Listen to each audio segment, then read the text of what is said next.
सुभाष चंद्र बोस भारतीय स्वतंत्रता संग्राम के अग्रणी एवं महान स्वतंत्रता सेनानी। 1897-1945। सुभाष चंद्र बोस 23 जनवरी 1897, 18 अगस्त 1945। भारत के स्वतंत्रता संग्राम के अग्रणी तथा सबसे बड़े नेता थे। द्वितीय विश्व युद्ध के दौरान अंग्रेजों के खिलाफ लड़ने के लिए उन्होंने जापान के सहयोग से आजाद हिंद फौज का गठन किया था। उनके द्वारा दिया गया जय हिंद का नारा भारत का राष्ट्रीय नारा बन गया है। तुम मुझे खून दो मैं तुम्हें आजादी दूंगा का नारा भी उनका था, जो उस समय अत्यधिक प्रचलन में आया। भारतवासी उन्हें नेताजी के नाम से संबोधित करते हैं।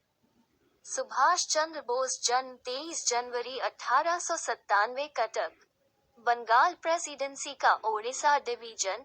ब्रिटिश मृत्यु 18 अगस्त 1945। उम्र 48। Army hospital Nanmon branch, Taihoku, जापानी ताइवान, वर्तमान में Taipei city hospital Heping Fuyou branch, Taipei, Taiwan. राष्ट्रीयता भारतीय शिक्षा, BA ऑनर्स, शिक्षा प्राप्त कलकत्ता विश्वविद्यालय। अध्यक्ष भारतीय राष्ट्रीय कांग्रेस 1938। सुप्रीम कमांडर आजाद हिंद फौज। प्रसिद्धि कारण भारतीय स्वतंत्रता संग्राम के अग्रणी सेनानी तथा सबसे बड़े नेता। राजनैतिक पार्टी भारतीय राष्ट्रीय कांग्रेस 1921, 1940।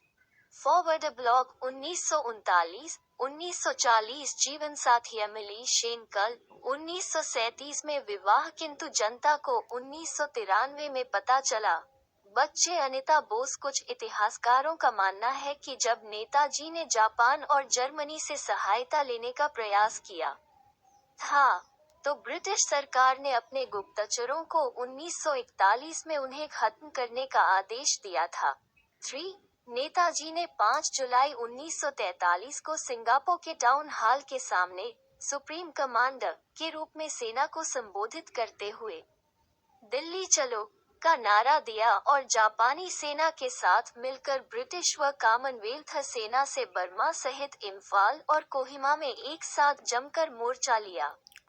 21 अक्टूबर 1943 को बोस ने आजाद हिंद फौज के सर्वोच्च सेनापति की हैसियत से स्वतंत्र भारत की अस्थायी सरकार बनाई, जिसे जर्मनी, जापान, फिलीपींस, कोरिया, चीन, इटली, मानचुको और आयरलैंड सहित 11 देशों की सरकारों ने मान्यता दी थी। जापान ने अंडमान और निकोबार द्वीप समूह इस अस्थायी सरकार को दे दिए। सुभाष उन द्वीपों में गए और उनका नया नामकरण किया। 1944 को आजाद हिंद फौज ने अंग्रेजों पर दोबारा आक्रमण किया और कुछ भारतीय प्रदेशों को अंग्रेजों से मुक्त भी करा लिया।